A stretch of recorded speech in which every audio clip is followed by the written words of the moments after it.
Hi, I'm Thomas. Welcome back to Pilot's Workshop. I came across an about 30-year-old kitchen knife that has been totally eaten by time. You can see that it's a cherished object that has probably been used every single day for decades. The handle completely dissolved over time, probably from being put into the dishwasher every now and then. I suppose that it broke apart at some point from when the knife just sat in the drawer. Gladly it wasn't thrown away, however, so I can try to give it a second life. When you look at the blade, it is easy to spot all the marks from its years of service. The one that stands out, besides the handle, is the hollow curve along the cutting edge, from sharpening it with one of those pull-through sharpening devices. Then of course, there are many scratches that I will take care of. As it is, this knife is a case for the trash can. I will try to change that in this video. The first step was to take off the rest of the old handle. This required cutting the two aluminium rivets that held it in place.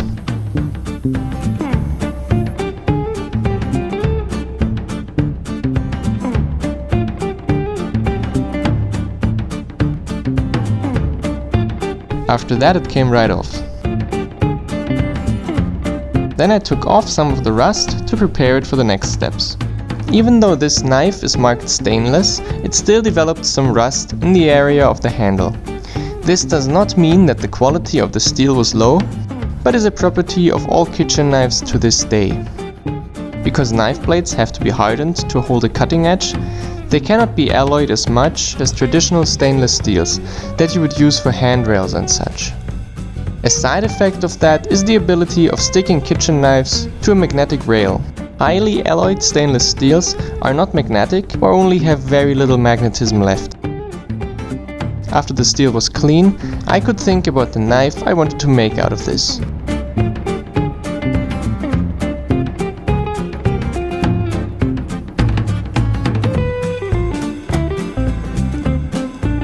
This is what it probably looked like when it was new. It lost quite some material. I aimed for a slightly curved cutting edge once again. So I first took a ruler to determine where my line has to go, and then I gave it the slightest radius with a curve template. Then I was faced with a decision concerning the length of the knife. I didn't like the idea of a skinny, long blade, so I phased the tip out with a tighter radius. The back edge I didn't touch at all. Then I designed the handle in much the same fashion. Not doing anything too radical, since this is supposed to become a kitchen knife once again and therefore has to be comfortable above anything else. I kept the handle at the same width as the tang, since it would be both easier to make in that way and nicer to handle, since the knife is going to be smaller than originally.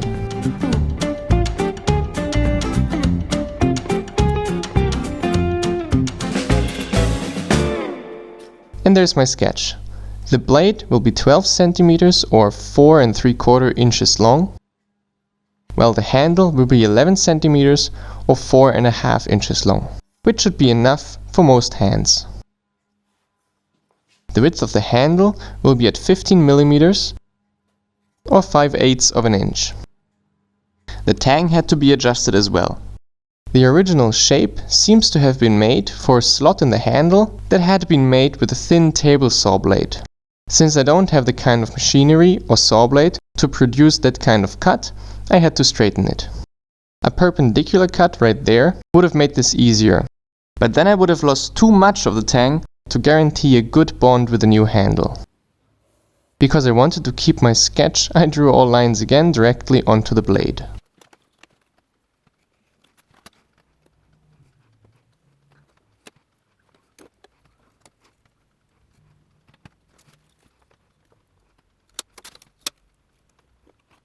This should work well enough. Because the blade is hardened, cutting had to happen with a grinder. But since this introduces a lot of heat into the material, which in return could mess up the hardening, I had to cut in tiny steps, constantly cooling the blade with water.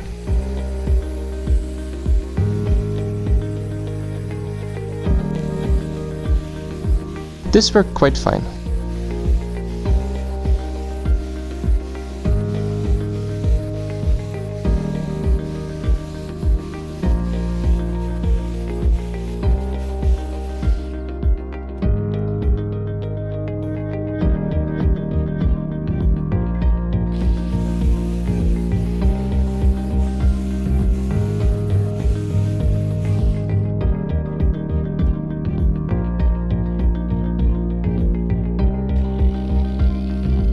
some careful rough shaping,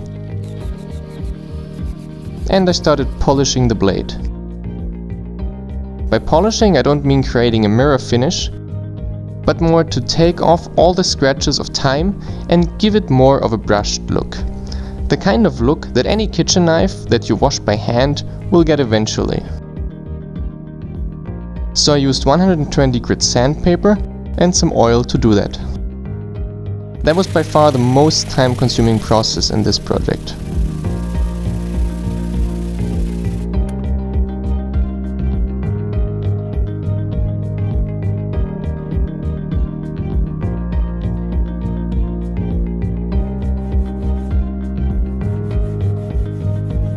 The final outside shape I made on the disc sander.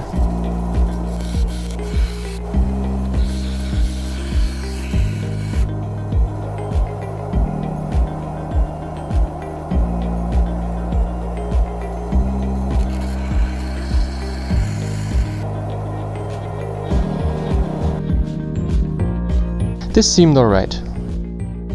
The handle I made from a chunk of mahogany.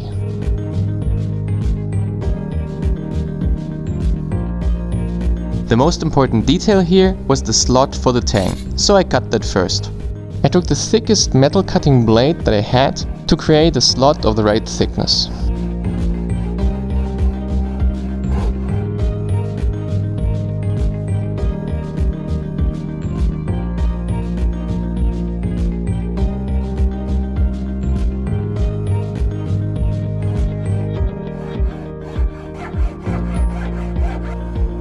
I paid close attention that the bottom of the slot was straight, so the tang would sit nicely.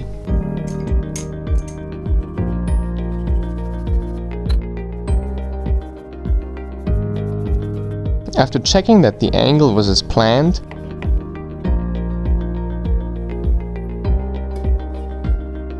I prepared the glue up by first cutting off a slightly oversized piece,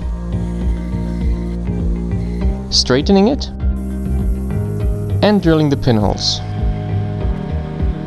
Then I gave the blade its final surface finish with 240 grit sandpaper.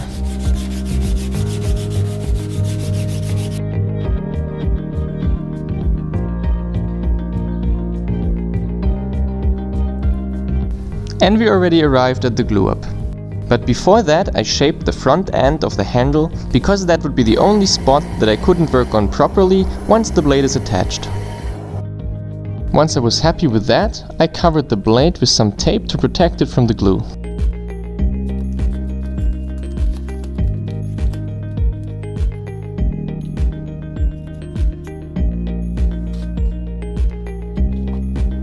By cutting along the edge of the handle, I was able to precisely define the glue line.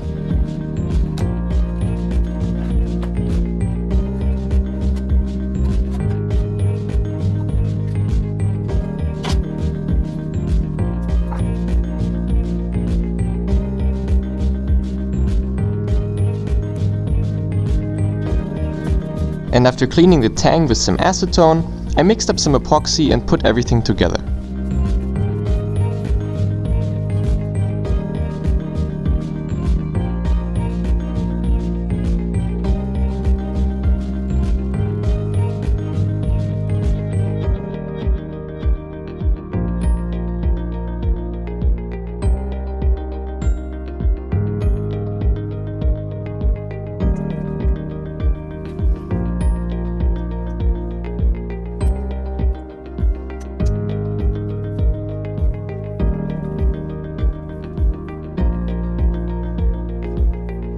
The pins are thinner than the old rivets, and unlike on the original knife, don't serve any direct purpose, since the new handle is held on by the glue. I put them in mostly for optical reasons. The old knife had rivets in those spots, and I wanted to keep the look of that. The second reason is more a peace of the mind thing. Should the glue ever fail, which it probably won't, the pins would at least keep the handle from suddenly coming off. But like I said, the real reason is looks. I then gave the glue a day to set, after which I continued shaping the handle. Since that would involve more aggressive means of material removal, I wrapped another layer of tape around the blade to protect it from scratches and myself from its pointy end. My new huge belt sander then took care of most of the material.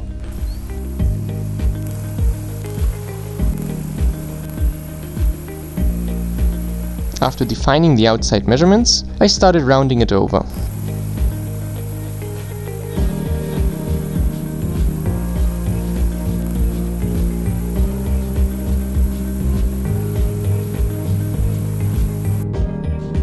This is as far as that machine would get me. The corner right at the blade I finalized with my small delta sander. 80 grit sandpaper took it down to where I liked the look and feel of the handle. At this point the outside is 99% finished and it was time for my favorite step of this project. Stabilizing the wood with epoxy, which is protecting it by not only an outside layer of something that might come off over time, but to deeply penetrate its cell structure and this way protecting it permanently. And for that I needed a vacuum-proof vessel. I chose an old jar that I already used for this process before. That's why the lid already has the air outlet attached to it. But because the jar is too short to enclose the entire knife, I had to create a slot to let the blade go somewhere. And because I didn't want to fill the entire jar with epoxy, I made a small container from aluminium foil, just big enough to submerge the handle.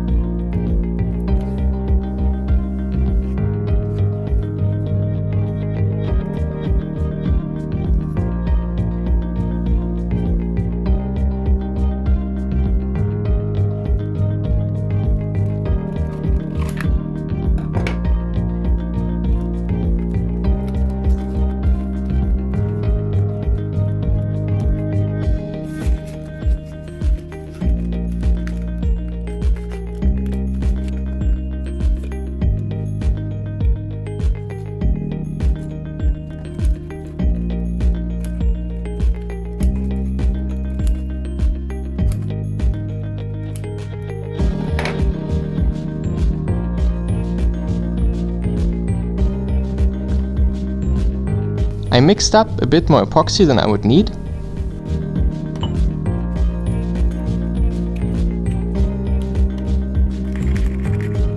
Filled up my small aluminium foil container to about half.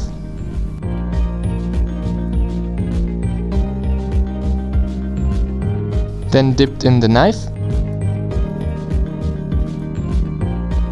And added some more resin to completely cover the handle. The epoxy I chose is a casting resin with a cure time of 24 hours and a period of about 2 hours to turn into jelly. I used window sealer at any spot that would let air in and activated my small pump. This seems to be a good time to talk a bit more about the process of stabilizing. As the pressure in the jar is being lowered, the pressure in the wood wants to follow, so the air inside expands. The extra volume leaves the wood, creating bubbles in the liquid, which is why the container holding it should have some space at the top for foam that might form. After 20 minutes of vacuum, most of the air should have had time to rise, and the vacuum pump can be turned off. As the pressure in the jar rises to normal pressure, the air in the wood still has the low pressure from the vacuum pump, and compresses again. The now empty volume can only be filled by the liquid around the wood, and so it is forced deep into the cell structure. I'm using epoxy resin here, but this could also be linseed oil or molten wax. After giving this process another 20 minutes, I took the knife out of the resin. It is now heavier than before because a lot of what used to be air in the wood is now epoxy. I took off the tape so it wouldn't solidify, wiped the blade with acetone, and gave the knife a day of curing time. Once the resin was hard, the knife handle was covered in a shiny, thin, lacquer-like layer of resin.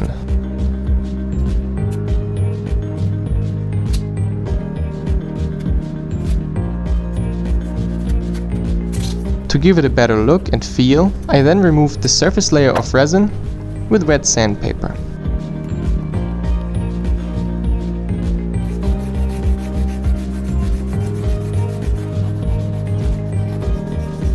This was kind of a lengthy process, but it totally paid off.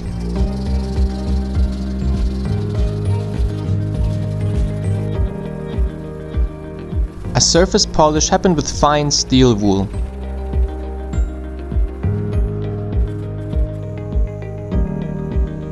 Once the surface layer is removed, the handle looks and feels like bare wood again. But of course it is now part plastic and part wood, and therefore as sturdy as it gets.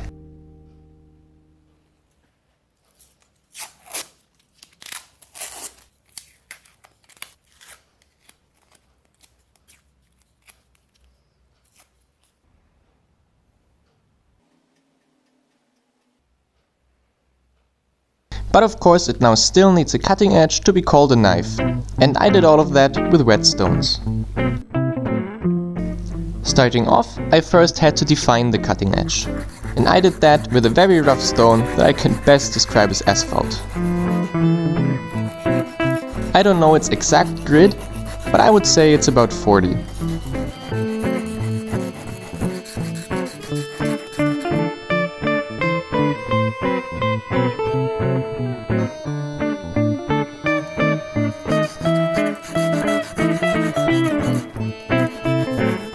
After I was happy with that, I did the sharpening itself through finer and finer grits.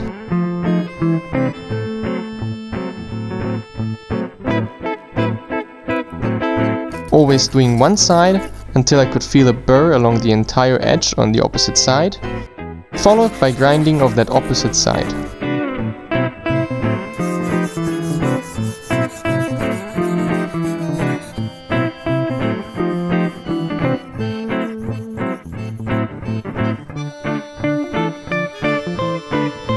The final step was to break the final burr by gently switching from side to side a couple of times.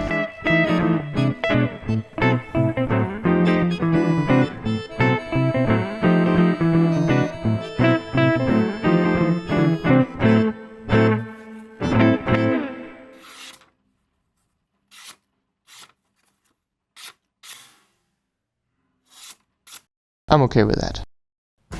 But before I put the knife away, I should give it a real test. So I went out and bought some tomatoes.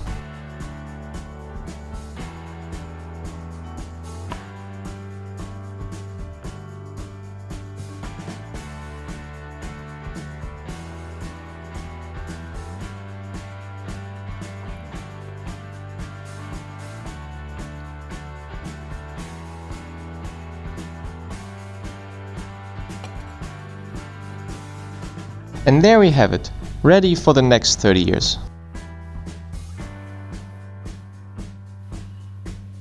This is Pilot's Workshop. Thank you for watching.